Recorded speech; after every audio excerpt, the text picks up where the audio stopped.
Vamos a ir comenzando. Hola Dami. Buenas. Bueno, venimos de una primera parte teórica, así que vamos a esperar que la gente vuelva del recreo. Em, no sé si Gustavo está por ahí ya. A ver. Ahí está. ¿Cómo va? Estimado, ¿cómo ¿Cómo estás? estás, José? ¿Cómo anda? Damián. ¿Cómo va, Gustavo? Bienvenidos. Bienvenidos a ambos. ¿Ya habían trabajado en alguna mesa en conjunto hace algún tiempo? Sí, de la otra psiquiatría. Qué bueno, Sí. qué bueno. Bueno, no sé si está Martina por ahí también.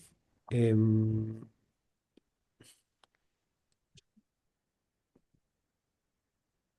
y ahora comenzamos. Ahí va,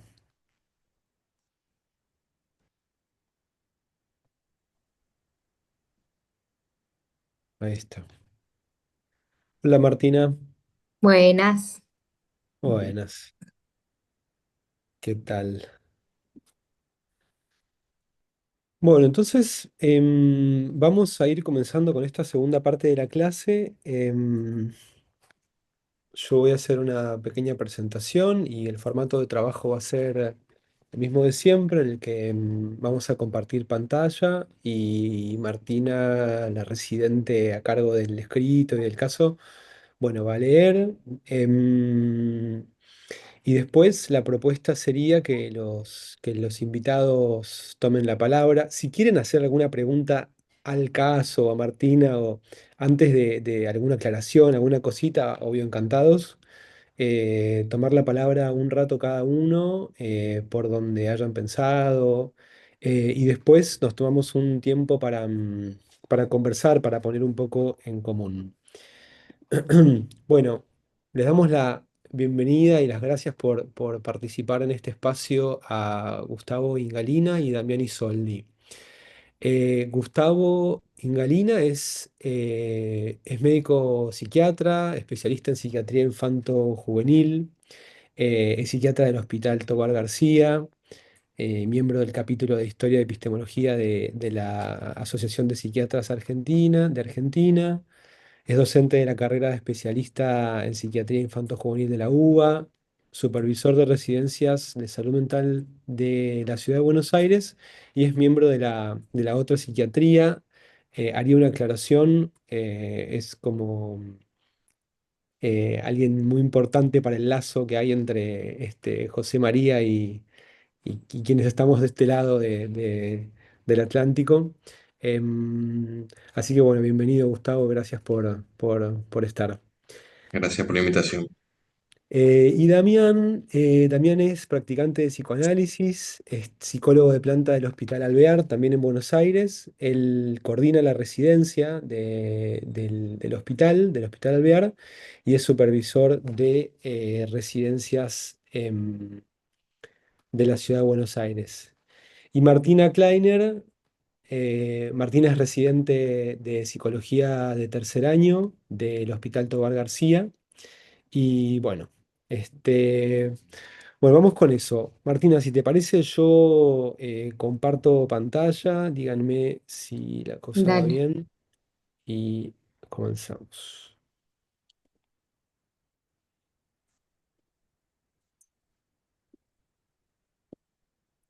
Bueno, Bien. adelante. Bueno. em, bueno, el escrito lo titulé Yo no pedí ser ejemplo de nadie, maniobras con el exceso.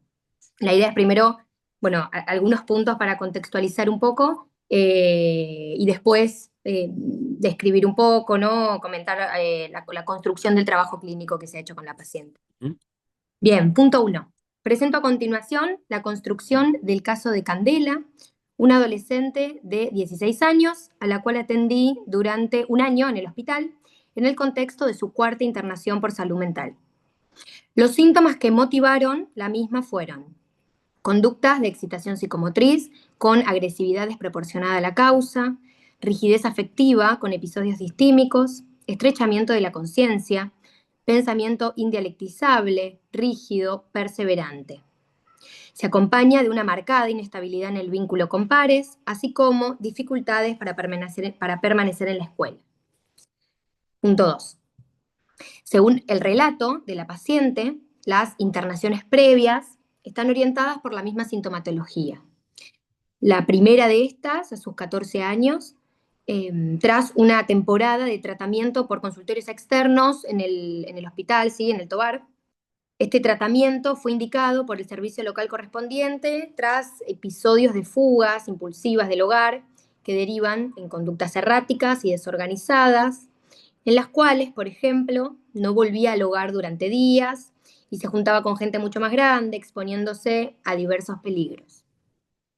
Presentaba además conductas de restricción y de consumo de alimentos en exceso que no se correspondían con ningún contenido ideativo respecto de su imagen corporal. Las 2 internaciones que le siguieron a esta fueron en su zona de residencia, en la provincia de Buenos Aires, con 15 años de edad. En estas ocasiones se suma a la presentación sintomatológica serias dificultades en la convivencia con su madre. La misma está asignada por episodios de agresividad desplegados por la adolescente en el marco de sus reiteradas crisis de excitación psicomotriz. Estos episodios se caracterizaban por golpes físicos e insultos verbales, con un posterior y rápido arrepentimiento, con sentimientos de culpa y con registro de su imposibilidad para controlarse, que finalizaban con ideas y conductas autoagresivas, también con muestras de afecto hacia su madre igual de desproporcionadas.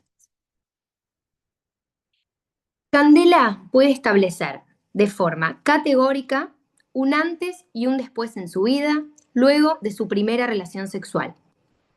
Después de esta, los síntomas, hasta aquí mencionados, se develan con toda intensidad. Punto 3. En el caos descrito, la reacción de su madre resulta pasiva e insuficiente. La misma ofrecía como estrategia ante las disrupciones de Candela el encierro de la joven en su habitación por días completos. La madre de Candela es el único referente con el que se cuenta. Presenta en general un discurso arborizado, por momentos incoherente. Sus confusiones horarias y los inadecuados regalos que le realiza su hija en la sala de internación obstaculizan el trabajo con ella y la historización sobre la joven. La trama infantil no es un dato ofrecido ni por Candela ni por su madre. Contamos solamente con el relato de algunos datos desparramados. Como antecedente familiar relevante, destacar que la madre de Candela ha realizado tratamiento por salud mental previo al inicio de las internaciones del adolescente. Este tratamiento fue abandonado luego de acusar al equipo de Candela de su segunda y tercera internación de perseguirlas. Sobre su padre, solo sabremos que vive en Paraguay. Su hermana y su sobrino la vendrán a visitar a Candela 3 veces en el año que duró su internación, alegando la adulta, su hermana, que Candela se ha desbordado demasiado en su casa como para ir a visitarla. Punto 4. Es importante destacar, luego del intercambio con otras disciplinas en el transcurso de esta escritura, que la paciente ha pasado por un amplio espectro de tratamientos psicofarmacológicos. En general, los mismos se han caracterizado por ser esquemas cargados de benzodiazepinas, antidepresivos y algún que otro estabilizador del ánimo. En el transcurso de su última internación, se ha adecuado el plan farmacológico en concordancia con los movimientos subjetivos que Candela ha realizado. El mismo se caracterizó, sobre todo, ¿no?, por la inclusión de la paciente en el plan de farmacovigilancia de clozapina. Este abordaje psicofarmacológico acompaña a la vez que permite el recorrido del tratamiento que voy a describir a continuación. Bien, el tratamiento yo lo dividí en 2 tiempos. El primer tiempo. ¿Por qué mi mamá no me quiere? Conozco a Candela entonces, en septiembre del 2023, iniciando mi segundo año de residencia en el hospital. La tomaré como paciente desde su ingreso hasta su externación, momento en el que continuará tratamiento por consultorios externos del hospital. Desde los primeros encuentros con Candela en la sala, se presenta de buen humor, afectuosa, y se caracteriza por hablar aceleradamente mientras fuma un cigarrillo tras de otro. Su presentación, bueno, resulta más bien exagerada. Desde el inicio y con mucha naturalidad, se esfuerza por transmitirme algunas escenas de su vida. Sobre el motivo de internación, dirá: estoy acá porque me peleé con mi novio. Me puse muy nerviosa y tuve una crisis. Menciona episodios de celos y peleas que escalan en niveles de violencia. Se escucha que aparece Gabriela, su madre, casi como la única persona de interés en el decir de la adolescente. Quiero ya irme de acá y volver a empezar con mi mamá. Relata que entre ellas siempre han habido problemas. Gritos, golpes y una madre que permanece pasiva ante esas disrupciones. Me enojo mucho, no lo puedo controlar. Afirma que su madre no la entiende. Desde el inicio del tratamiento, Gabriela se presenta en el horario de visita, sin embargo, deberá pasar un tiempo para que acepte tener una entrevista. En ella señala: ella siempre fue igual, muy agresiva, me pega. Comenta que Candela se escapaba y dejó de ir a la escuela en tercer año. Gabriela decide, en cierta ocasión, dejar a Candela encerrada en su habitación por una semana para que no se escape. Se escucha el desborde. La convivencia entre ellas siempre fue un obstáculo en el vínculo. Candela ha vivido por un tiempo con la familia de su hermana, Valentina, proceso que fracasó por los reiterados episodios de enojo y descontrol del adolescente. En entrevistas con Valentina, su hermana, la misma afirma que no la volverá a recibir en su casa. Tampoco la va a visitar con frecuencia, como mencioné antes. Tanto Valentina como Gabriela sostienen que Candela todo el tiempo se puede estar por poner nerviosa y romper todo. Desde el inicio del tratamiento, Candela aclara: quiero ser una chica normal, situando allí la idea de poder ir a la escuela, de convivir tranquilamente con su madre, tener amigas. Ella puede ubicar desde el inicio su imposibilidad y, consciente, ir por ahí. Relata sobre sus crisis. De repente no escucho nada, veo negro y ahí actúo. Se interroga por eso que pasa de repente. Los episodios de enojo y el exceso que no controla el adolescente serán su carta de presentación en la sala de internación. Desencuentros con personal de enfermería, discusiones con sus compañeras que la llevan a terminar en los golpes. Insultos y gritos con su madre en la sala, quien le dice que la va a ir a ver en un horario y llega varias horas después. Realiza aquel de repente casi en cada encuentro que nosotras tenemos. La atiendo 4 veces por semana y cuando estoy de guardia soy convocada también. En entrevistas se le señala: cualquier cosa puede encender a Candela. Con su equipo tratante no se enoja, pero bueno, es necesario estar presente en los momentos más disruptivos para que pueda empezar a calmarse. En nuestros encuentros, Candela me pide que le dé consejos. Quiere que la ayude a ver qué hacer en esos momentos de enojo y en esas disrupciones. Bueno, ¿cómo hacer para no dar consejos? Se le propone buscar juntas alguna forma más adecuada para poder convivir con sus compañeras. Va buscando pistas para saber sobre su implicación, su modo particular de participar en estas situaciones.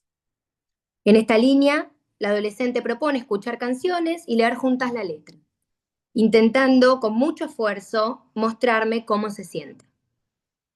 Pasado un tiempo de estos encuentros, frente a las peleas en la sala de internación, con compañeras o en las visitas de su madre, empieza a aparecer el llanto desconsolado, pide que yo esté ahí. Empiezo a preguntarme por dónde ir. ¿Será posible que me llegue a necesitar menos? Empiezan entonces para mí las supervisiones semanales. Su internación comienza a extenderse, no logramos que se puedan efectuar los permisos de salida con su madre. Gabriela manifiesta tener miedo, no sentirse segura con su hija.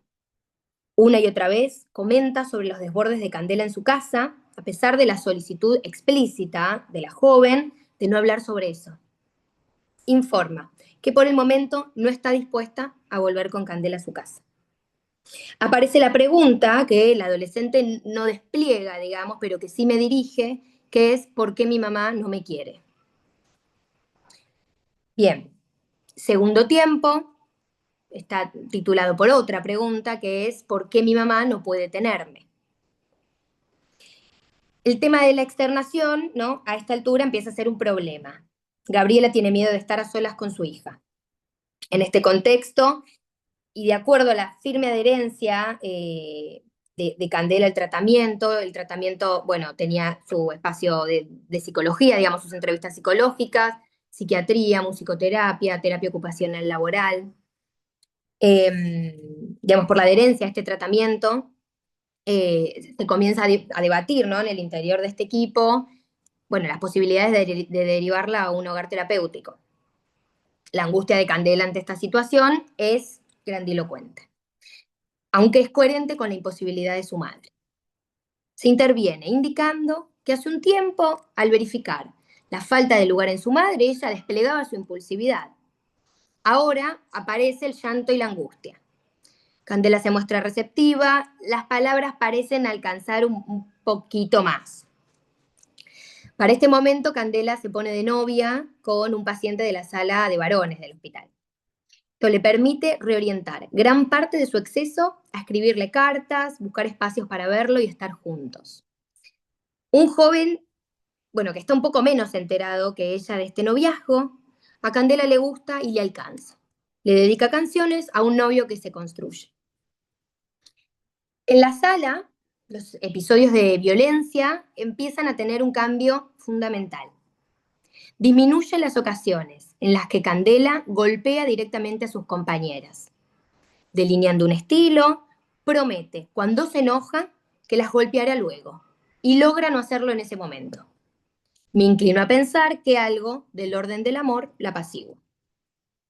La convivencia en la sala entonces se trastoca. Se establece en un grupo y se la ve más tranquila en su nuevo lugar. En este punto se desliza en las intervenciones la cuestión de la responsabilidad por sus acciones y la diferencia con el de repente. Candela está constantemente metida en situaciones de conflicto, bueno, como espectadora, arenga, y se lleva también algunas llamadas de atención. Ella va a decir, me parece que mi forma de ser me trae problemas. Comenta entre risas. Me dice que son sus compañeras las que le preguntan qué hacer, por tener más experiencia en la sala. Ella relata las maniobras que usaría para vengarse y también las enseña. Bueno, esto le trae problemas en el contexto institucional, en el cual permanece ante la ausencia de vacantes disponibles para su externación. Afirma contundentemente, yo no pedí ser ejemplo de nadie.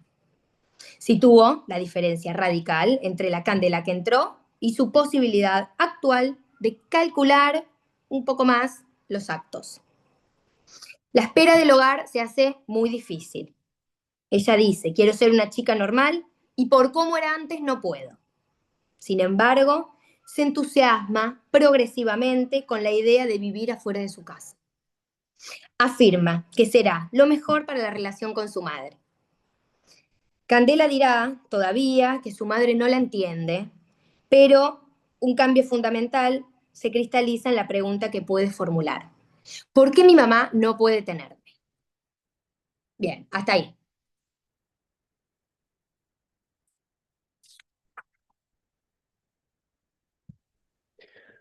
Gracias, Martina. Muy Bueno, bien. evidentemente hay un esfuerzo de pasar al escrito, un trabajo muy grande. Gracias, gracias por eso. ¿Querías hacer una aclaración, decir algún comentario? ¿Me pareció entender eso o no? No. No, Ok. no, estamos. Bueno, gracias. Bueno, entonces, Gustavo, si te parece, seguimos con vos cuando gustes. Bueno, antes que nada quería agradecerte, José, a vos y a Fernanda por la convocatoria. ¿Cómo estás, Martú? Con Martú nos conocemos del Buenas. hospital. Bueno, Si uno escucha este trabajo desde la psiquiatría y intenta colocarlo en algún lugar, diría, bueno, esta paciente puede tener un trastorno del control de los impulsos. O sea, agarramos un DSM 4 o 5 y decimos, esta chica tiene un trastorno de control de los impulsos, es oposicionista, y bueno, quizás a alguno se le puede ocurrir que es un poco bipolar o que puede ser un poco algún trastorno límite, ¿no? Pero porque todo lo que, digamos, eclipsa el cuadro es la violencia, ¿no? Está todo el tiempo esta cuestión de los golpes, esta cuestión bueno, hay algo del rechazo también, pero si vamos a intentar, digamos, ir un poquito más en profundidad sobre el caso, ¿eh? Eh, y voy a intentar hacer algunas puntuaciones en relación al diagnóstico y nosotros que trabajamos con niños y adolescentes quizás estamos un poco más duchos en esta cuestión, pero bueno, para cualquier otro que puede escuchar el caso así por fuera, quizás tiene algún mareo, ¿no? En relación a esto.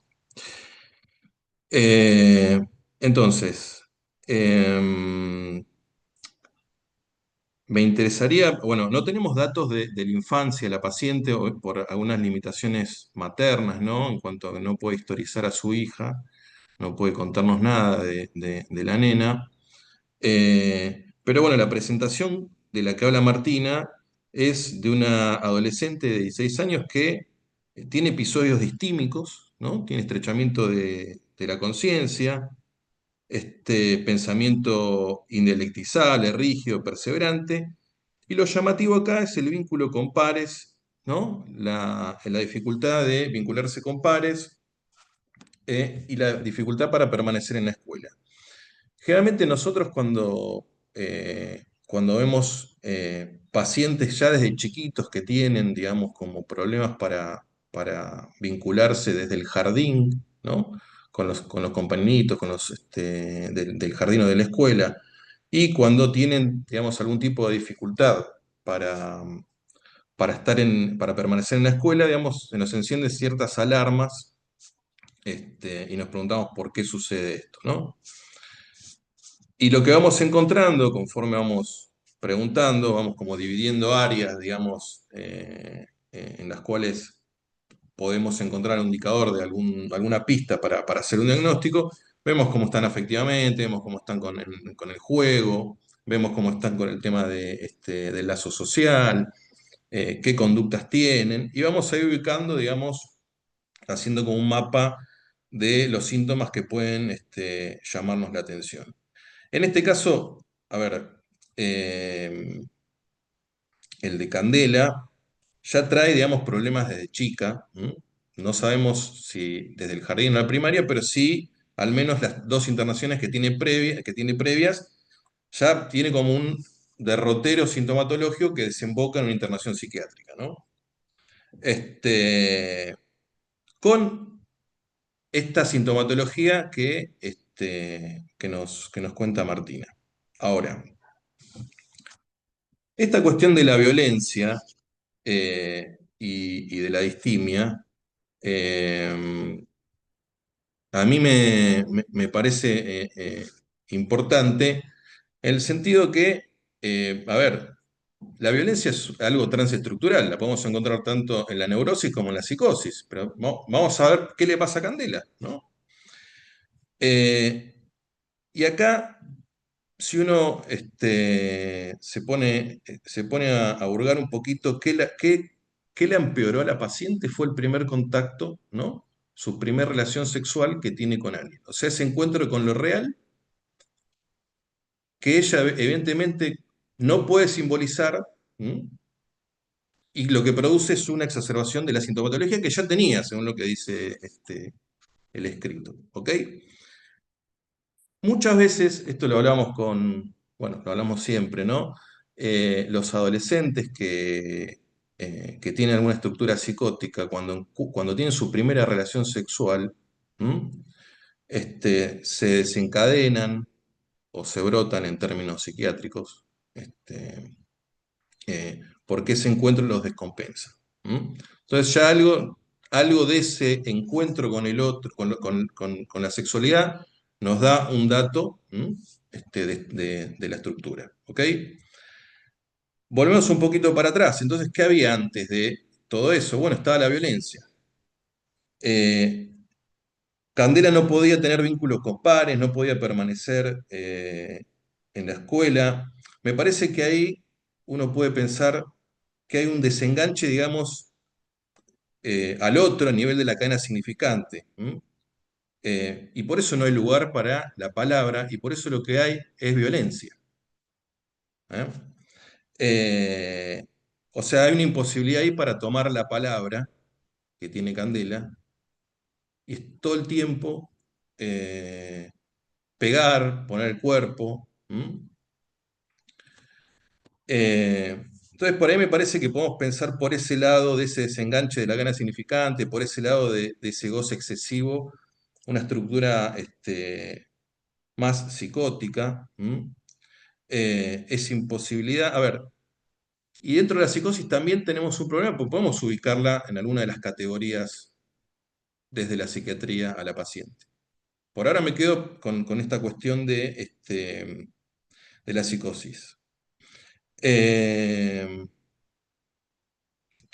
algo que José María Álvarez cuenta muy bien en su libro de la invención de las enfermedades mentales y después lo va trabajando mucho, es el concepto de deterioro, ¿no? Pararse desde el rostro más deficitario de la locura en la esquizofrenia, ¿no?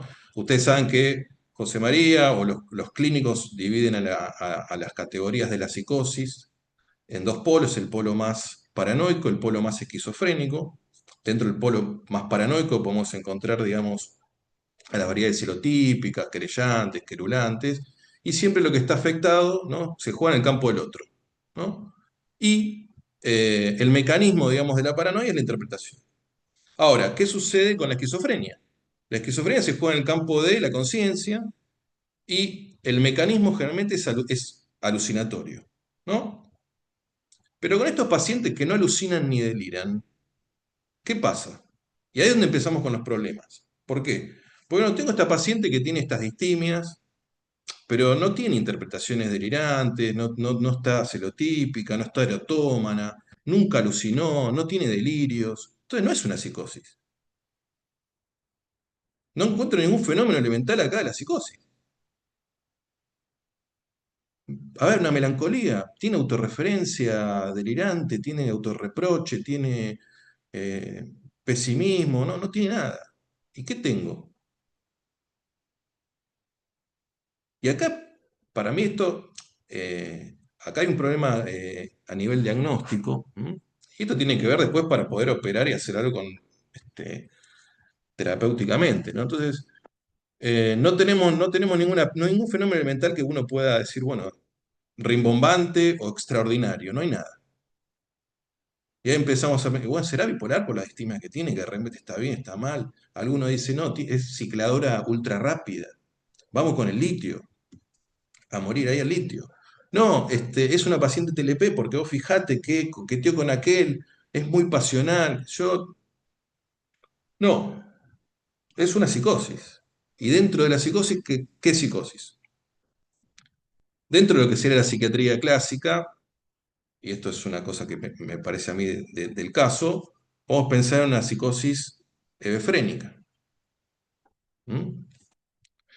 Y acá me parece que, bueno, esto es otro tema que es de la historia. Bueno, como me presentaba José, yo estoy en el capítulo de historia y epistemología y discutimos estas cosas, pero la esquizofrenia como la conocemos nosotros, con los fenómenos que tienen que ver con la xenopatía, que tienen que ver con el mecanismo alucinatorio, que tienen que ver con el cuerpo, con la fragmentación, con la atomización del lenguaje, digamos, sí la podemos pescar. Ahora, esta paciente, ¿dónde la pescamos con la esquizofrenia? Y después está lo otro, que es, ¿hay defecto o no hay defecto? Bueno, entonces, claro, no, la paciente terminó la secundaria, es que hebefrénica no puede ser porque terminó la secundaria. O, bueno, no quiero dar ejemplos más ni políticos, pero eh, el rendimiento académico nos dice algo del diagnóstico. O sea, no, tiene una carrera universitaria, entonces no es psicótico. Como bien dice José María y como bien lo trabaja y como, a ver, eso no está demostrado que haya defecto. ¿Eh? Que hay pacientes psicóticos, esquizofrénicos que se defectúen, sí los hay, y hay otros que no. El ejemplo que pone José María generalmente es Forbes Nash, Premio Nobel de Economía. ¿No? No se defectúa, ese muchacho de hecho tiene un premio Nobel. Bueno, entonces, si nosotros nos vamos a parar desde el rostro más deficitario de la esquizofrenia, eh, no vamos a encontrar mucho en esta paciente. ¿No? Ahora, pensándolo este, desde la psiquiatría pura y dura del adulto, parecería que la hebefrenia tiene que ser una paciente con un defecto terrible y con algún delirio. Un defecto, pero cuasi arrasador. Supongamos que eso suceda. Bueno, con una paciente de 16 años eso tiene que ser como, estamos hablando de una paciente de 16 años, para que eso suceda, porque también otra cosa, estamos acostumbrados a leer libros de pacientes que permanecieron una vida en un manicomio, polimedicados, con 60 miligramos de haloperidol.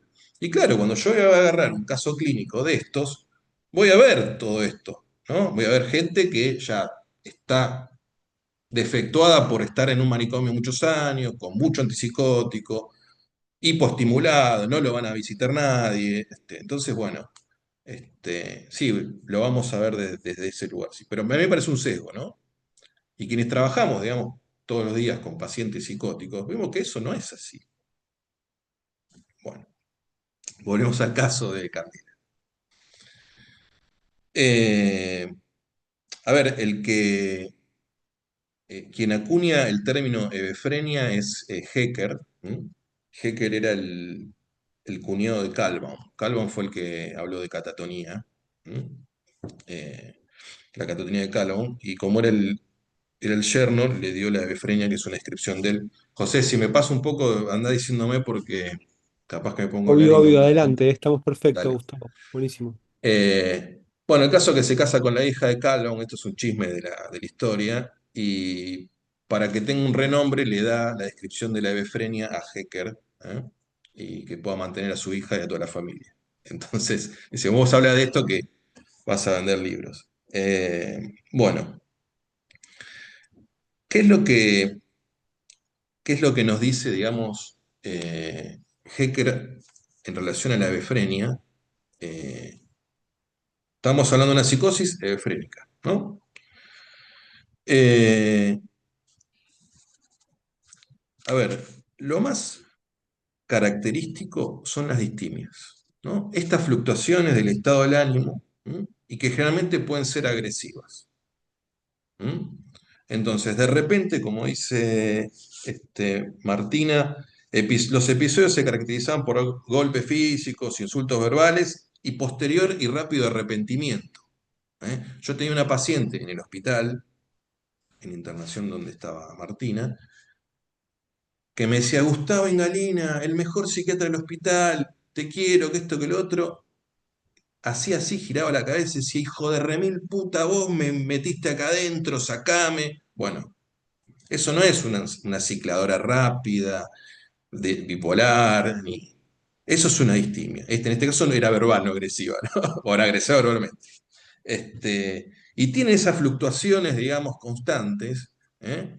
En donde pueden pasar del odio al amor de la nada y del golpe al abrazo de la nada. A mí me gusta decir, y esto es una cosa mía, que la hebefrenia es la locura del pasaje al acto, todo el tiempo. ¿Por qué? Porque si nos vamos un poquito al psicoanálisis, uno ahí ve clínicamente que la ley no operó, ¿no? O sea, hay algo ahí que no está inscrito. Y si nos vamos un poquito a los más chiquitos, que esto también es interesante, cuando hablamos de la metáfora paterna, y vemos un chiquito, ¿no? 6, 7, 8, que está totalmente desorganizado, que está totalmente desordenado, que no puede armar un juego, ¿eh? Que está como bola sin manija. Y ahí vemos que esa teoría se transforma, digamos, en clínica, ¿eh? Porque son chicos que no pueden regularse, son chicos que no pueden ordenarse, ¿eh? Y es ahí donde uno va a la teoría y dice, acá no operó justamente esa ley, ¿eh? Que es un poco lo que le pasa a nuestra paciente, ¿no? A Candela, ¿no? Por eso ese desenganche, ¿eh? Que tiene con el otro todo el tiempo. Y el pasaje al acto que es la violencia, los golpes, ¿eh? Eh, bueno, y después hay otra cosa muy característica, ¿no? En estos pacientes, que es el vacío, ¿no? Que tienen. Aunque uno les pregunta, no pueden dar cuenta de nada. El desierto total, no pueden historizarse ellos. Este, no pueden decir nada. Eh, no hay palabra, no hay razón para ese vacío, justamente, ¿eh? O sea, volviendo al otro, no hay ley que ordene ese exceso, ¿no? Que es todo el tiempo. ¿Mm? Bueno, otra de las cosas que nos dice Hecker de la efrenia tiene que ver con esta cuestión del vagabundeo que está descrito en la psiquiatría clásica y que lo tiene un poco Candela con estas fugas que tiene impulsivas, ¿no? Que no son las fugas de la perplejidad. Vieron que los pacientes más xenopáticos, tienen esa cuestión de automatismo de irse de la casa y que los encuentran, de repente viven en Florencio Varela y los encuentran en Moreno, o los encuentran, no sé si hay gente acá en otros lugares, los encuentran a 80 kilómetros de su casa. Que esa digamos, un vagabundeo de la perplejidad, de ese automatismo clerembotiano de vagar. ¿Mm? En relación a Hecker, el vagabundeo tiene más que ver con el impulso a irse, con el impulso errático a caminar. ¿M? Y la otra cuestión descriptiva dentro de la psiquiatría son la falta de valores preventivos que tienen estos pacientes o estas pacientes. Que Martu, cuando dice que se expone a diversos peligros, se junta con gente más grande, es un poco eso, ¿no? Que se expone, digamos, a situaciones de riesgo, sin ningún tipo de conciencia, pero no porque esté perpleja, sino porque eso no existe, digamos, no lo tiene. ¿Ah? Y se expone, digamos, a peligros constantemente. Eh, y otra cosa que, bueno, que dice Martu para pensar un poco la psicosis, no solamente la hebefrenia, es la rigidez que tiene la paciente, ¿no? Esto que nada le asemella, esto que también lo vemos en los chiquitos que a veces... Ah, quería decir esto con respecto al anterior que hablábamos de los niños y el desorden y la desorganización. Nos pasa a nosotros mucho que vienen al hospital o vienen a la consulta niños o niñas que tienen diagnóstico TDAH y trastorno oposicionista desafiante, ¿no? Como TDAH, oposicionista desafiante, o trastorno del control de los impulsos con TDAH. Y en realidad son niños, como les decía antes, que están desordenados, que están desorganizados. No es que están ni hiperactivos, ni desatentos, ni que le quieren tirar los cochecitos o las muñecas a los padres por la cabeza. Es que hay algo nuevamente de esa ley que no operó, ¿no? Y los mantiene todo el tiempo en esa órbita, o desorbitados, sería mejor la palabra. Entonces, bueno, ojo ahí cuando uno ve todo este tipo de desorden, de desorganización, de no poder hacer un lazo con el otro, ¿no? De estas fluctuaciones, porque hay que prestarles atención. Y acá nadie alucinó, nadie deliró, ni nadie interpretó nada todavía, o por lo menos hasta acá, y puede permanecer toda su vida sin alucinar, sin delirar, sin interpretar nada también. Entonces, tenemos una paciente con distimias, con rigidez del pensamiento, Ayer le pregunté a un paciente que lo estoy siguiendo, me decía, tengo flojera. Y le digo, ¿qué significa flojera? No tengo un diccionario. O sea, esa cuestión literal que ¿Qué también la dijo? ¿Qué dijo? encontraba. ¿No tengo qué? No Perdón, no tengo un sé. diccionario. Claramente el código no estaba, o sea, o otro paciente que no iba a la escuela, ¿no?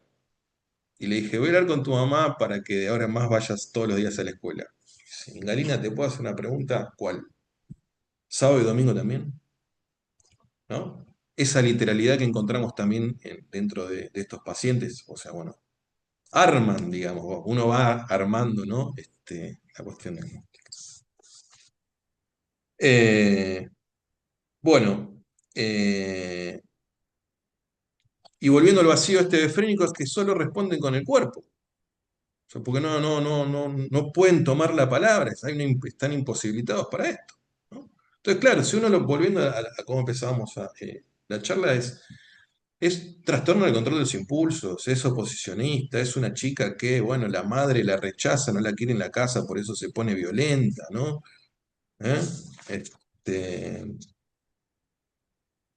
eh, y después tenemos otro problema, que lo tenemos con los niños y lo tenemos con los adolescentes, es que los colegas, como están acostumbrados a pensar la clínica desde lo sintomatológico, desde la punta del iceberg, empiezan con la farmacología a tirar tiros para todos lados.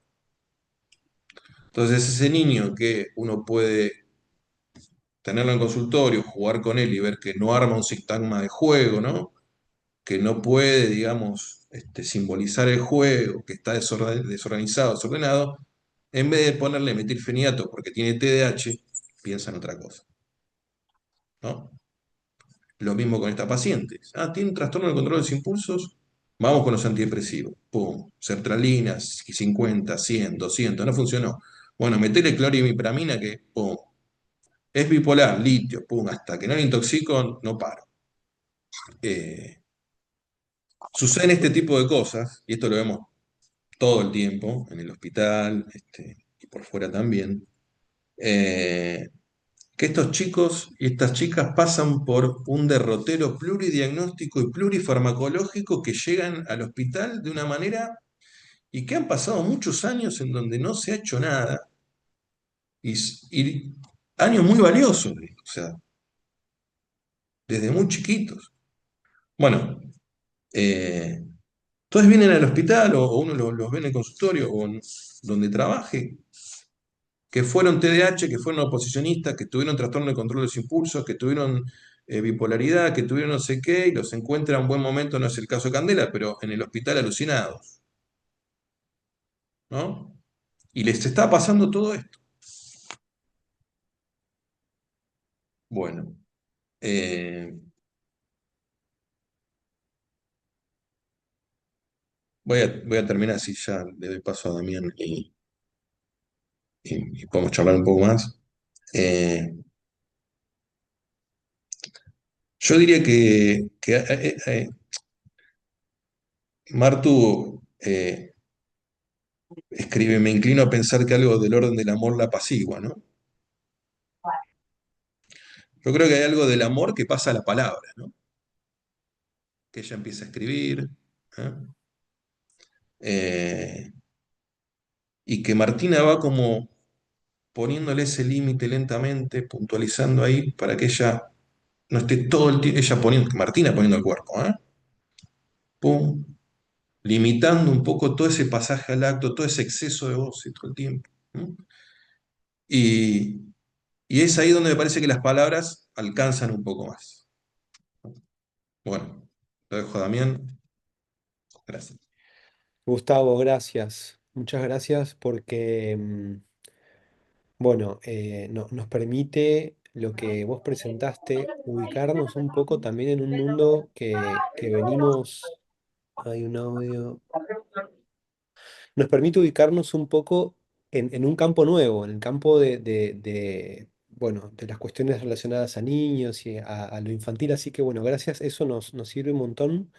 Y una cuestión que por ahí después la retomamos, pero es muy curioso cómo definís la locura del pasaje al acto, ¿no? Es como una locura solo de acto y ahora lo podemos retomar. Te dejo esta cosa como para que la señalás al final, que Martín hace un esfuerzo por formalizar su caso con preguntas, ¿no? Son dos textitos chiquitos, modestos, que la paciente formula, ¿no? ¿Por qué mi mamá no me quiere y por qué mi mamá no puede tenerme, ¿no? Son como pequeñitas fórmulas de palabra que, bueno, me pareció muy interesante como propones ahí, hay como un límite que se va armando. Así que bueno, te dejo esa idea, por ahí después la retomamos. Gracias, Gustavo. Y bueno, Damián, adelante. Bueno, ¿qué tal? Gracias por la invitación. Este, buenísimo, Gustavo, lo que traes. Son lecturas cercanas. Bueno, a ver, les cuento un poco lo que escribí para el caso, y después vemos de armar una conversación. Bueno, ¿no? Tenemos este caso clínico, es una piba, Candela, de 16 años, un caso que se desarrolla por entero en una internación de salud mental, no es la primera. Nos dicen que es la cuarta en una serie de internaciones que se inician a sus 14 años. Son 4 internaciones o una única internación con escansiones en el tiempo, en tanto todas buscan tratar lo mismo. ¿Qué quiero decir? Que buscan tratar lo mismo más allá de lo que se va adicionando internación a internación. Quiere decir que son internaciones que buscan tratar, pareciera, una problemática fuera de lo mental. Casi una contradicción. 4 internaciones que buscan tratar en salud mental para una problemática que se presentaría fuera de lo mental. Porque la problemática que trae Candela es esta, su conducta, su comportamiento. Un comportamiento que, siguiendo a Maleval, pone en jaque los abordajes comprensivos de lo humano, ¿no? ¿Cómo se porta así esta piba? Conducta, comportamiento que se inicia con fugas del hogar, pero se van sumando. Esto que lo leyó Martina, lo comentó Gustavo, ¿no? Episodios de excitación psicomotriz, agresividad en tándem entre su madre y ella misma. Es ese episodio de excitación psicomotriz con agresividad desproporcionada a la causa, lo que finalmente determina la última internación. En esta última internación hay un estado inicial que se extiende, una transformación de ese estado inicial y un estado final. Me interesa ubicar eso, lo voy a ir en el caso, lo voy a ir siguiendo en el caso. Entonces, pero de lleno, acuerdo con Gustavo, el caso clínico nos permite considerar la estructura de la psicosis a partir de otros fenómenos diferentes al delirio, la alucinación o el neologismo. Lo que hay es una secuencia casi constante de pasajes al acto, lo que nos va a permitir pensar su abordaje cuando se presentan de ese modo, en ese casi constante. Ahora bien, que se presente una fenomenología, una sintomatología no clásica de otra época, no quita que su desencadenamiento sea de lo más clásico, como también lo ubicó Gustavo. Martina dice, Candela establece de forma categórica. Es esto, me interesa saber por qué lo escribe así, ¿no? Que es rotundo, casi con certeza, que hay un antes y un después de la primera relación sexual. Típico desencadenamiento de la psicosis en la adolescencia. Ahora, que se establezca, lo que más llama la atención no es solo que ella establece de forma categórica el inicio, sino que 2 párrafos más abajo leemos. La trama infantil no es un dato ofrecido ni por Candela ni por su madre. Contamos con datos desparramados. Hay un antes y un después, hay un desencadenamiento, un inicio absoluto, no hay prehistoria, no hay historia previa al desencadenamiento de la psicosis y no había un futuro posible, pareciera hasta esta internación. Así arranca, no hay datos desparramados, es decir, no hay trama significante. Pero no solo eso, no hay trama significante, mucho menos hay trama imaginaria. Solo hay un antes, un después y una conducta desproporcionada. Bueno, esto es un combo perfecto para tirar la toalla y decir, bueno, no hay nada para hacer desde el psicoanálisis, una terapéutica orientada en el psicoanálisis, porque Fracasa la anamnesis, fracasa la llamada neutralidad. Ni que decir si el paciente no se pregunta nada, no desea, no problematiza. Bueno, todo esto como tantos modos del rechazo a atender a pacientes que se presentan de este modo. Ahora, este no es el caso. Tenemos un caso clínico estructurado en torno a las maniobras con el exceso, con una serie de desplazamientos y defectos. Respecto a estas maniobras, si bien se las nombran, esto para conversar, Martina, no se las detalla. Hay una especie de sustracción de estas intervenciones que se realizaron. ¿Qué consejos se dieron? Porque es un caso muy potente en cuanto a los efectos terapéuticos. Y lo digo porque en el caso clínico lo que se pone en funcionamiento es el orden simbólico. A punto tal que la joven empieza a hablar de aquello que antes realizaba. Es decir, la piba hace un logro cultural profundo, que es pasar del acto a jugar, a hacer a una puesta en escena de ese acto no físico, ¿no? Ella empieza a decir, a esta la cagaría trompada de este modo, pero no lo hace. Eso es un logro cultural, nada desdeñable.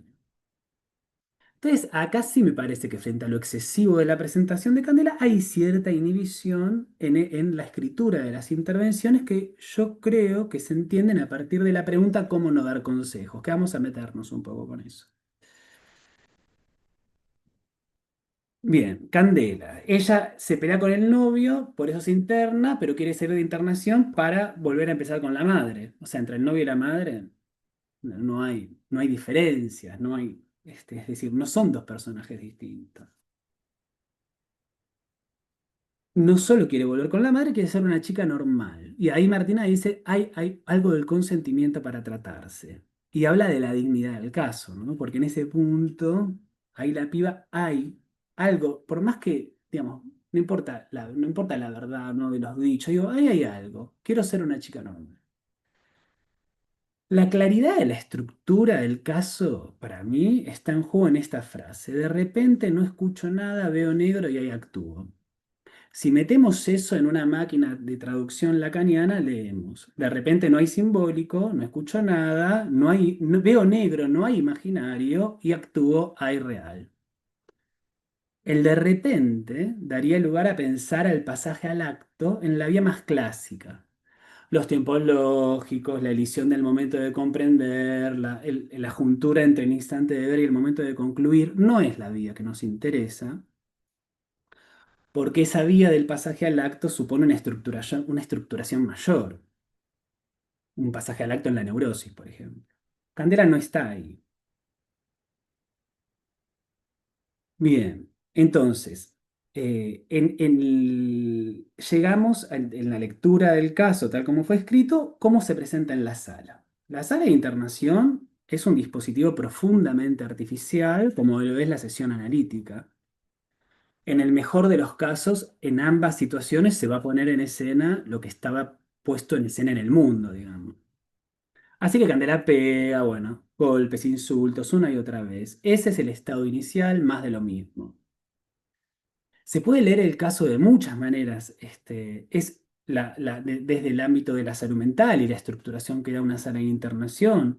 Bueno, es claro, esto a partir ahora que Gustavo comentó esto y que a mí me queda más claro que hubo otra lectura desde la psiquiatría también del caso y el modo de medicarla. Yo me voy a centrar desde mi lectura, ¿no? Aclaro esto porque es evidente que hay un laburo entre varios que leen el caso de otra manera. Si no, esto que digo no tiene sentido, ¿no? No es solo por esto. Son casos muy complejos, las intervenciones vienen de distintas vías y lo que sí me queda claro, esto yo no se lee, pero cuando lo dice Gustavo, es que es claramente el equipo leyó diferente el caso en su totalidad. Entonces, mi lectura está en esto, en que en esta internación psiquiátrica se introduce un elemento fundamental que es la presencia de un agente, en este caso es Martina. Una presencia decidida. La atiendo 4 veces por semana y cuando estoy de guardia soy convocada también. Tanto está ahí presente que se produce un primer movimiento en la paciente. Me pide consejos. ¿Qué es pedir consejos? Sino la instalación, la instauración del principio de una relación simbólica que es la demanda. Ella pide, o sea que ella demanda. Y pide a alguien que estuvo 4 veces por semana y cuando está de guardia también, o sea, alguien que está ahí, ¿no? Y no pide cualquier cosa. Candela pide palabras, porque los consejos son palabras. Es decir, no pide nada del orden de la necesidad, no pide que se encarguen de ella, no piden que le den chocolate, puede pedirlo, ¿no? Chocolate, pucho, pero no está, no es eso lo que pide palabras. Y agrega, y acá está el punto, Martina, para mí que es para conversar. Vos decís, ¿cómo, casi disculpándote, cómo no dar consejo? ¿No? Cuando lo que haces justamente es volverte dócil a ese pedido y ponerte a buscar juntas palabras. Aparecen las canciones, Candela lee letras y con eso Candela se da letra. Candela se hace de esas letras para decir lo que le pasa. Entonces, el primer efecto terapéutico es del es necesario estar presente en sus ataques, en sus episodios de excitación, al pide que yo esté ahí en su llanto desconsolado. Está en la fuerza de ese pedido que también se lee una inquietud. ¿Será que es posible que me llegue a necesitar menos? ¿No? Y aparece ahí la frecuencia semanal de la supervisión. Eso me interesa también conversar. A partir de acá, es decir, a partir de la instauración del otro, de alguien que se posiciona como otro finalmente, a partir de ahí el caso empieza a ordenarse, en tanto la puesta en marcha de un simbólico incipiente, y si se pone en marcha un simbólico incipiente, eso trae aparejado un imaginario. Y la piba empieza a apaciguarse. Entonces, otro desplazamiento. De los episodios de violencia a amenazar. Ahora le piden a ella consejos sobre cómo cagar a trompadas a alguien. Es una distancia enorme, que hay que poder justificar frente al malestar institucional que esto genera. Che, está bien, esto nos molesta, trae ruido, pero esto no se, hay que entender que acá hay un movimiento terapéutico. Hay que poder explicarle esto a enfermería, bueno, al resto de los compañeros de la sala. Porque ella pasa de ser la que pega a ser la consejera de cómo pegar. Esto es un pasaje fundamental. También hay efectos en la madre, ¿no? De ese estado inicial de absoluta soledad entre ambas a, no a temer estar con su hija. Y ahí, sí, yo creo que la posición materna, a mí no la leo como pasiva o insuficiente, porque ella la encierra una semana en el cuarto. O sea, encerrar en el cuarto una semana a esta piba es ir con todo. Es casi como, es como toda la actividad que se requiere para llegar a ese punto de pasividad, ¿no? Pero bueno, este punto no se desarrolla mucho, así que no lo vamos a tomar. ¿Por cuál? El que la madre se pone paranoide en un momento. Esto es un tema que habría que ver, pero, no es, pero vayamos al caso. Por último, en los títulos, pasa del ser ejemplo al no me quiere con el pronombre personal me, al por qué no puede tenerme. Este pasaje del ser al tener podría pensarse como que algo de la castración, el esbozo de una operación de castración empieza a operar. El caso presenta, bueno, muchas líneas, como les dije, y me parece lo más interesante es que ahora nos pongamos a conversar sobre las que salgan. Es un caso grave. La gravedad no está por la psicosis en sí. Hay psicosis que no son graves. Es decir, y esto no significa que bueno es ser psicótico, no. Freud llegó a decir es una desgracia ser psicótico en una de las cartas que le envía a uno de sus. Digo, esto para tener cuidado con la igualdad, ¿no? Como con la idea de que no, hay diferencias. Pero aún así, hay psicosis que se desencadenan, encuentran un buen fármaco, un buen tratamiento, cierta estabilización y funcionan. Como decía Gustavo, hay algunos que llegan bastante alto en las cadenas de mando. Entonces, digo, hay psicosis que no son graves o son graves para el resto. Pero Eh, no homologo gravedad o psicosis, sí digo este caso es grave. Caso donde no hay asociaciones, donde si sostenemos la posición silente, el paciente deja de hablar con nosotros. Donde si preguntamos demasiado, lo que aparece son experiencias horrorosas, experiencias traumáticas, donde no se puede dialectizar demasiado. Entonces, es un caso de psicosis, es un caso grave, es un caso que está impregnado del pasaje al acto, pero también el pasaje al acto ligado a la psicosis no es un campo, no es un campo, es un campo que se intersecciona, no es equivalente, pero hay una intersección entre la psicosis y el pasaje al acto. Y Miller llega a decir esto que decía Gustavo, cómo diagnosticar es cierto, cómo diagnosticar. Y en algún momento Miller dice, bueno, hay cuestiones cuantitativas. Lo pone con el ejemplo de la neurosis obsesiva, ¿no? Cuando las ideas obsesivas impregnan absolutamente todo, dice, bueno, ya no podemos pensar en una neurosis obsesiva. Bueno, hay algo de lo cuantitativo. Cuando el pasaje al acto es lo único que hay, es difícil pensar que ahí hay, como decía Gustavo, un control de los impulsos, ¿no? Como que hay algo un poquito más estructurado. Pero el problema con la clínica del pasaje al acto teórico es que nos da una herramienta de lectura, pero nos inhibe un poco en el trabajo a hacer si seguimos la vertiente más clásica del pasaje al acto que dice no interpretar, no prohibir, no reforzar. Es la vertiente más clásica, más conocida en la obra de Lacan. Hoy por hoy hay muchos otros desarrollos dentro del campo freudiano, ¿no? Que van matizando estas indicaciones. Pero bueno, yo lo que quiero ubicar es una clínica de la psicosis, una clínica grave, una clínica del pasaje al acto. Clásicamente no se inhibe para intervenir. ¿Por qué? Porque la noción más clásica del pasaje al acto implica una ruptura, una discontinuidad con un contexto significante. Hay una salida de la escena, hay una precipitación, hay una caída de una escena que hay. Acá no estamos en esa situación. La gravedad de este caso de psicosis la ubico en que no se trata de una discontinuidad, sino que lo que hay es un desmoronamiento, hay un arrasamiento, hay una caída del mundo, ¿sí? Es decir, el desmoronamiento del mundo es la pérdida de cualquier referencia simbólica o imaginaria. Si se rompe lo imaginario, si se desengancha lo simbólico, no hay transmisión intergeneracional, es decir, no hay un otro. No funciona el tiempo como tal. Es decir, no se puede pedir asociaciones porque el pasado no existe como repetición en el presente. No hay lazo social. Y se desordena lo imaginario en ese arrasamiento. No hay. Volvemos a la etapa anterior al estallido del espejo. Por eso también los fenómenos tan paranoides, tan intrusivos, como lo único que puede llegar a quedar.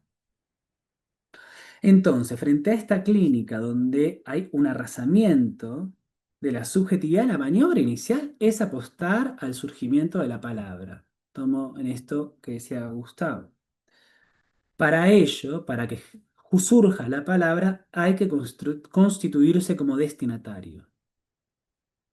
Este caso lo leí desde que lo leí a partir de la matriz del caso Robert de Rosine Lefort, que es uno de los pocos casos que Lacan dice, este es un caso grave. Constituirse en destinatario es verla una y otra vez, 4 veces a la semana, cuando estoy de guardia la veo también.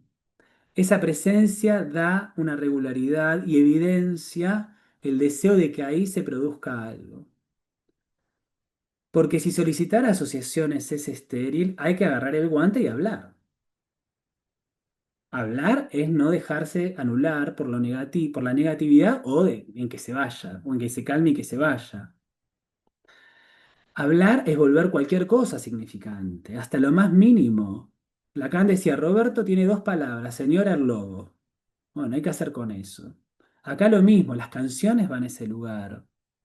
Entonces uno tiene que poder decir que escucha canciones, no porque escucha canciones, porque bueno, me pongo. No, escucho canciones porque hago un taller, como una especie de taller de canciones que lo acompaño. No, escucho canciones porque porque soy sumiso a las posiciones subjetivas del enfermo, como decía Lacan. La piba dice, escucho canciones, me pongo a escuchar canciones porque ahí se va a producir algo que es, empieza a tomar palabras, a decir, ah, me pasa esto, no importa que no le pase eso, pero la piba dice, me pasa esto. Esto es fundamental. Dar consejos es fundamental en este caso. No es alguien que busca sustraerse del acto y responsabilizar al otro como en la neurosis, o peor aún, ¿no? Pido consejos para no cumplirlos y, ¿no? Y entrar en esta lógica con el otro. No. Acá pedir consejos es pedir simbólico. Candela, además de una psicosis, además de los pasajes al acto, es un adolescente y la clínica con adolescentes requiere la puesta en juego del imaginario, de cierto modo de acercarse, de poner en juego el narcisismo, no para crear una complicidad, sino para poder instaurar una asimetría, pero que desee algo del otro, porque una teoría mía, delirante propia, es que algo de ese arrasamiento subjetivo tiene que ver mucho con la época en donde nadie se autoriza a constituirse en el otro. Que es decirle a alguien, yo quiero que seas pibe, quiero que seas piba, quiero que seas abogado, quiero que seas esto, ¿no? Como eso en un momento es una época difícil para posicionarse en ese lugar. Por último, la tesis de esta idea de otorgar simbólico, de meterse a hablarle, no es tan esperanzadora en el sentido de como ingenuamente vamos con lo simbólico contra lo real. Pero sí es una tesis que intenta discutir un poco con la idea de la clínica que solo busca, bueno, ¿qué hacemos con el paciente que dibuje, que pinte? ¿Pero por qué? Porque en las instituciones públicas y en los contextos de arrasamiento de lo público como el actual, bueno, que el paciente pinte va a pintar mientras tenga los papeles y los colores en el hospital, después va a dejar de pintar.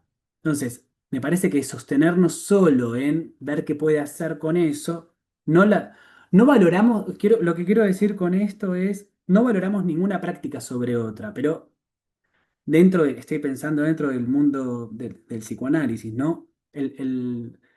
Nuestro medio es la palabra. En este caso se trata de su surgimiento, del surgimiento de una palabra que algo vele. Porque, ¿qué seríamos nosotros sin significación? No es lo mismo descubrir después de un largo análisis que la significación es un semblante a no tener nunca ninguna significación. Bueno, un poco esto es lo que, para arrancar, Bueno, gracias, Damián. Si es para arrancar esto, nos queda. Bueno, gracias a ambos por este trabajo que nos presentan. Em, Conversemos un poco. Martina, ¿qué Sí, escuchaste? ¿Qué te pareció? Conversemos, así que adelante. bien. Bueno, también agradecerles su lectura. La verdad me abrió como, bueno, para volver a escribirlo, no sé. Eh, a ver, la cuestión de los consejos, ese fue un punto, bueno, fundamental, digamos. Digamos, un poco por eso, por ese pedido que ella hace y que yo leí desde el inicio, ¿no? Digo, en cuanto ella lo hace, no era un pedido común y corriente el que me hacía, digamos. Estaba como pidiendo como alguna ayuda, ella estaba tratando de buscar por dónde y esto, cómo constituirme como un otro un poco más amigable. A ese punto mío fue a tocar la supervisión, digamos. Y para eso ha funcionado, digamos. Me puso a mí en relación a ese pedido, me recolocó en relación a ese pedido, ¿no? Que es esto, que es un pedido que la dota incluso de dignidad en los términos del sujeto, ¿no? Y en ese punto, ¿no? Hay como también hay, digamos, cierta cuestión que yo extraigo de las supervisiones, ¿no? Que para mí fue fundamental para seguir trabajando el caso y no enroscarme en esto de, bueno, ¿cómo le doy una dirección a la cura, pero no le direcciono la vida? Eh, de esta cualidad de la versatilidad, ¿no? Como digamos, esta orientación de que el analista tiene que ser versátil a los momentos, en principio a los tiempos del paciente, me parece que fue como una orientación que a mí me permitió colocarme de otra manera. Y en ese punto me parece que, digamos, que también lo pienso digamos, en esa vía. Yo creo que, digo, restituir algo de lo simbólico le permite armarse el cuerpo imaginario de otra manera. Y en ese punto esto que destacaba Gustavo en relación al amor, ¿no? Y digo que hay algo como si bien del amor de transferencia, pero del amor con este chico, ¿no? Que le permite como otra, no sé, como otra turgencia al cuerpo de esta chica. Y que eso, bueno, digamos, es esto, es como pensar un psicoanálisis, digo, yo creo que acá, bueno, no sé qué les parece a ustedes, pero hubieron efectos analíticos. Digo, porque hay algo de la posición del sujeto que mejora. O sea, no sé, digo, esto, ¿no? De una vía práctica para sentirse mejor. Me parece que hay algo de eso que incluso, digo, yo lo termino como digo, mejoran los términos de sufrimiento, ¿no? Hay algo, esto, que ella pueda preguntarse, algo un poco más amplio en relación, bueno, ¿qué pasa con esta madre que no me puedo ir a casa con ella? Es una pregunta que, bueno, que la pone en relación a la madre, la pone en relación a la imposibilidad de la madre, pero no cayendo de ese otro como, bueno, ¿por qué no me quiere? Esa es una pregunta sin respuesta, digamos. Yo no sé por qué no la quiere, digamos, y no importa por qué no la quiere. El punto no es que la quiera o no la quiera, el punto es que no hay lugar para ella en principio. Pero me parece que la segunda pregunta habla de las maniobras que ella pudo hacer, digamos, para llegar a poder formular eso. Y hay algo de esas maniobras que eh, fueron, a pesar de mi susto por darle consejos, fueron con eso y con cierta versatilidad que el caso requirió. Mm, A ujú, ver, yo también me llamó la atención esa pregunta. ¿Cómo hacer Ujú. para dar consejos? No sé el auditorio, no los conozco, pero y vuelvo generalmente uno lo que intenta y más, o sea, por eso también es importante saber cómo pensamos al paciente, ¿no? Porque es distinto acercarle a los dichos a devolver un sentido, porque si uno le dirige algo, eso puede ser un enigma, o puede ser una interpretación, o andás a ver qué puede ser, ¿no? mm, Entonces, a ver, me llamó eso, yo lo interpreté así un poquito, Martina, que vos te hacías esa pregunta por esto mismo, porque la paciente no dice nada, no trae mucho, y si vos vas por un lugar en una psicosis de darle sentido, corres un riesgo grande, Mm. Mi miedo porque era colmarle las necesidades, digamos. mm, digo, Como, a mí me pasa mucho esto, ¿no? Yo tengo ese cuidado con los pacientes de qué decir, qué no decir, por esto mismo, porque son pacientes psicóticos y ahí uno no sabe. Entonces, bueno, yo lo leí por ese lado, Martina, lo de mm. no dar consejos. ¿Cómo hacer para no dar consejos? Sino más bien, lo que uno trata es acercar todo el tiempo, acercarle sus dichos, ¿no? Hay una cuestión. Tina, hacemos un pasaje primero por Gustavo y por Damián y Martina y ahora pasamos la palabra al auditorio. No me olvido. Hay una cuestión que sobre la que quería volver, que Damián hace hincapié, que es una maniobra previa a, cuyo efecto es darse letra. Lo llamaste así, Damián, y me pareció muy, muy, muy, muy potente esa fórmula, porque ahí aparece lo de la canción. Y hubo ahí unas preguntas en el chat, Martina, ¿por qué apareció un pedacito de texto de voz? Eso después decinos algo. Pero, no sé, para pensar hay veces que la clínica requiere una maniobra, no sé cómo decirlo, previa a la clínica, que no deja de ser muy clínica, que es esto que vos lo llamás muy muy interesante como constituirse como destinatario, que no es grato eso, pareciera. ¿Qué dicen de eso en la clínica con casos tan complejos, los tres? ¿Qué podemos rescatar ahí?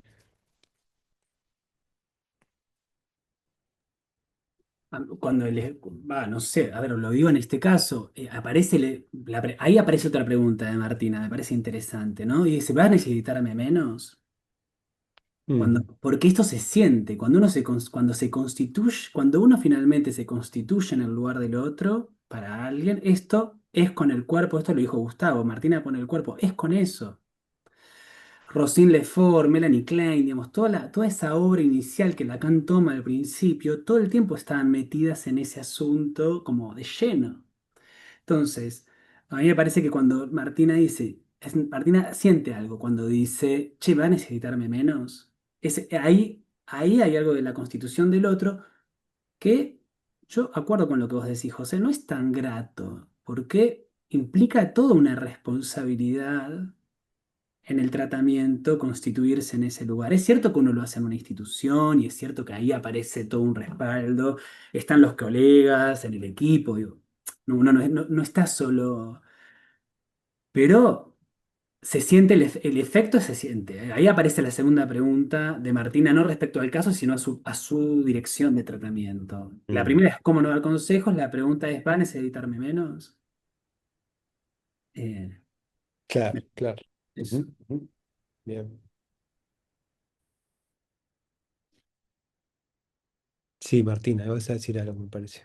Em, sí, creo, pensando tal vez ahora que son como preguntas juntas, ¿no? Que en realidad me las puedo formular juntas, digamos. Mm, O sea, con sinceridad, digamos, mi miedo era que para cada cosa me necesite, porque cuando se ponía muy exaltada, servía de algo que yo esté ahí, cuando empieza el llanto, servía de algo que yo esté ahí, y bueno, y hasta cuándo, ¿no? Y, digamos, es el uso que ella va haciendo de esta presencia. Me parece que ahí hay un trabajo, el trabajo fino, digamos, que hace esta paciente es absolutamente enseñante, digamos. Digamos. Es una paciente de la que seguramente no me voy a olvidar, porque requirió tanta presencia, requirió tanto pensar de qué modo estar presente sin esto, ¿no? Sí estaban los cigarrillos, la comida, todo eso lo pedía, pero de qué manera no atragantarla con cigarrillo y con comida. Mm. Y me parece que esos efectos están como en la segunda parte, ¿no? Y sobre todo digamos, en este uso que ella hace de este lazo inédito, que es conmigo y es en la misma línea con el novio y es en la misma línea con la madre. Pero yo creo que vos haces también un trabajo de editor ahí, ¿eh? De A edición. ver. No, no, digo, porque todo esto que vos vas, no estás ahí al costado, como secretaria, estás editando todo el tiempo. Mm, Eso ujú, es interesante el laburo. ujú. Y va justamente acotando un poco por ese lado. Sí, y ella desde el primer momento, digamos, de todo el equipo, tal vez es una lectura, ¿no? Pero me escuchaba, digamos. Por lo menos me escuchaba. Y eso de siempre fue, bueno, yo lo subrayé siempre eso en ella, ¿viste? Como, bueno, por más que el quilombo de la sala, los gritos, qué sé yo decía, pero escúchame. Y ahí ella escuchaba. Ujú. Y, digamos, me parece como digo, este cambio de posición, no sé, como fundante, ¿no? Fundamental y fundante es esto. Bueno, en todo caso después decide que es un poco quilombera. La verdad es que es quilombera. Pero ella dice, bueno, yo igual no quiero ser ejemplo de nadie, ¿no? Bueno, Mm. listo. Eso es algo que no se le desarma el cuerpo y todo es sino ella decide cuándo y cómo va a cagarte a trompada. Bueno. Mm, ujú. Tina, ¿querés hacer tu pregunta? Sí, ahí voy. No, yo me quedé en el antes y después de la relación sexual que ella señala, ella misma señala, y qué hay con la psicosis y la semilla, ¿no? Y además nosotros lo llamamos el brote, o sea, se brota. ¿Qué es lo que brota? Brota la semilla. Y ella, sí, sin embargo, ¿qué hacen los chicos antes, o sea, los niños pequeños en el jardín, que ponen el cuerpo, golpean o pegan cuando todavía no llegó la palabra? Y parece que a ella, por las características también de la madre que pintan que ustedes, nunca le llegó la palabra. Sin embargo, ella tiene la intuición, ella pide palabra. Ella sabe que hay algo en eso que la puede sanar. Y además pide, se identifica, a mí no me parece menor, identificarse con la canción. Los primeros versos de la Sí. canción dicen, yo soy un problema desde que nací. Y ahí está otra vez el nacimiento. ¿Cuántas psicosis se disparan con los nacimientos propios y ajenos, digamos? Y, y además dice, bueno, dice, yo soy un problema que se descontrola, que es exactamente descriptivo, y mi cabeza es como una boca sin lengua. ¿Y qué es una Eso. boca sin lengua? Es algo como que ella puede hablar, pero no pasa por el lenguaje, no pasa por la palabra. Y sin embargo ella tiene esa intuición, ella pide palabra y acepta hablar con Martina y eso la transforma, o sea que sí, es evidentemente por ahí, es por ese camino, que si algo se modificó en ella es por la palabra, y la palabra que no consigue de la madre. Y bueno, vaya a saber, no sé ni idea lo del padre, que no aparece en ningún lado. Ujú. Bueno, quería señalar un poco eso, que ese punto del nacimiento, de la semilla, del brote, de que ella lo ubica desde que ella nació.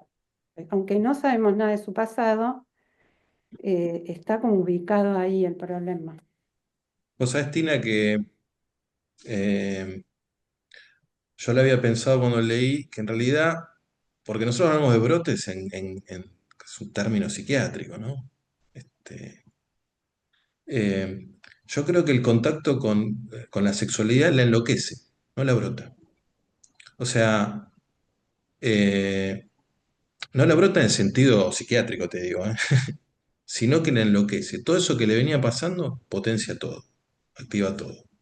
Eh, y lo iba a decir, que bueno, que quizás las estructuraciones que van teniendo, ¿no? Estos pacientes a lo largo de la infancia, que esto es lo difícil, no producen un brote como extraordinario, sino que se enloquecen, digamos.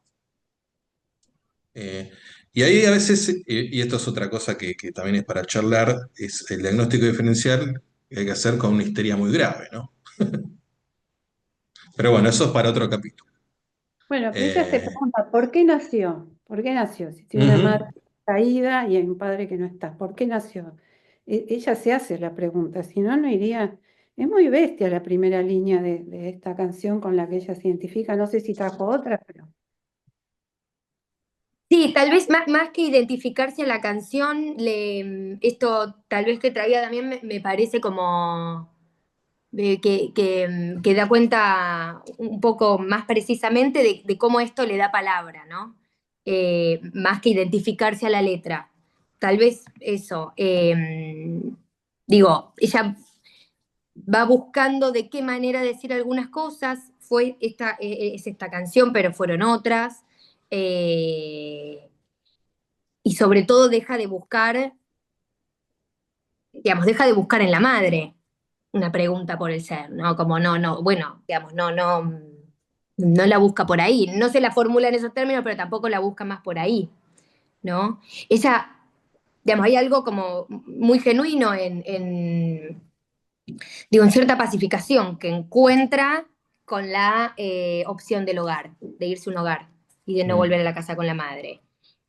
Digamos, como estos movimientos psíquicos, digamos, bueno, que ella puede ir haciendo, eh, se ven como en varias vertientes. Una de ellas es su consentimiento a irse a un hogar. Al principio era imposible, digamos. No, no era un tema ni que era posible de decirle, no, pero mirá que es mejor. No, en ese sentido jugó, bueno, la demora institucional nos dio como un poco de aire. En ese caso, no en otros. Bueno. Martina, y extendiéndonos un poquitito por fuera del texto, ¿vos podrías decir algo en relación a Candela y la medicación? Si eso tuvo un efecto, fue un rechazo, o sea, ¿podrías como agregarnos alguna cosita sobre eso?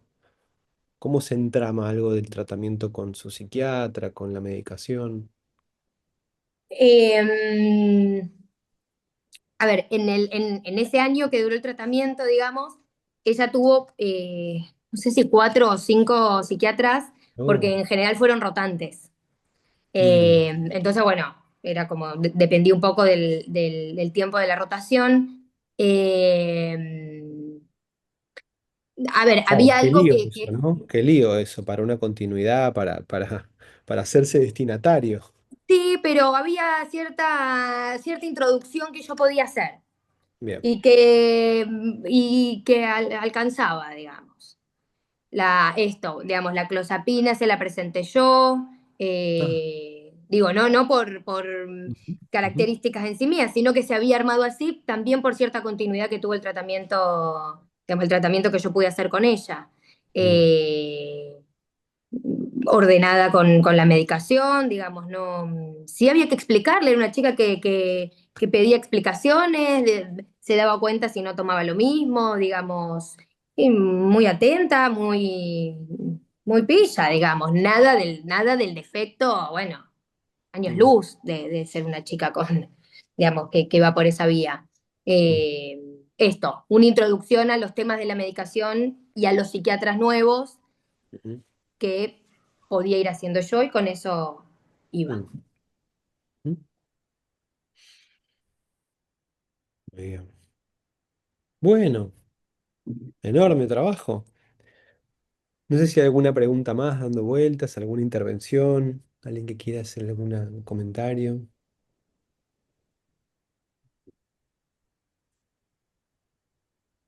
Hmm. Bueno, Fer, no sé qué te parece. Yo estaba en realidad por pedir un poco la palabra porque quería hacer un mini comentario. En realidad, cuando Martina hace un ratito dijo algo así como que la paciente mejor y casi que pedía perdón por decir que estaba mejor, digamos, ¿no? Como si nos diera cosa a los analistas que queremos que los pacientes mejoren, digamos, ¿no? Y no tenemos que pedir perdón por verlos mejor. Entonces, una piba que se cagaba trompadas y estaba todo el tiempo de pasaje en acto, y como señala después Damián, aparece esta cosa de poder decir, bueno, me imagino cómo la voy a cagar a trompadas, y no siempre la caga a trompadas, para la que digo, como algo ahí de la palabra opera, ¿cómo no va a ser eso una mejora que celebremos? Bueno, o sea, eso me parece que está bueno que podamos ser más libres en entender que esto es lo que queremos, que los pacientes sufran menos. Y esta piba además sufría un montón, y lo decía además. Mm, Eso. Mm. ujú, ujú, mm. Bueno, buenísimo, la verdad. Em, bueno, muy bien. A mí me parece que hemos tenido una gran sesión de trabajo. Gustavo, Damián, no sé si quieran hacer algún comentario para cerrar. Martina también, alguna cosita que quieran decir, agregar. No, yo la verdad que agradecer el espacio, es muy interesante la verdad la conversación que tuvimos, el intercambio, así que agradecerles a ustedes también porque todos aprendemos acá. Mm, bueno, Sí, tal cual. Yo lo mismo, acuerdo con lo que dice Gustavo, me sumo a eso. Gracias por la invitación. Estuvo, nada, es interesante conversar El caso produce una vez que está escrito, empieza a producir las Claro. significaciones a partir de lo que se va, de la conversación. Por eso es tan importante conversar en esta clínica, ¿no? Así que Sí, gracias. totalmente. No, dale, dale, perdón, Dami, te No, interrumpí. no, gracias por eso, por el espacio para Este, conversar. yo creo que en esta oportunidad me parece que los que vienen siguiendo cada clase, creo que hoy pudimos como a partir del caso generar ideas nuevas, como pensar un poquito por fuera, traer como temas nuevos. Así que creo que el caso nos permitió como una vuelta más sobre el trabajo. No nos quedamos estrictamente, ¿no? En que a veces nos quedamos mucho ahí. Así que bueno, gracias a todos los que participaron. Martina, gran trabajo. Muchas Eh, gracias, muchas gracias. bueno, bueno, vamos a cerrar acá. Nos reencontramos el mes que viene. Y bueno, un saludo. Muchas gracias.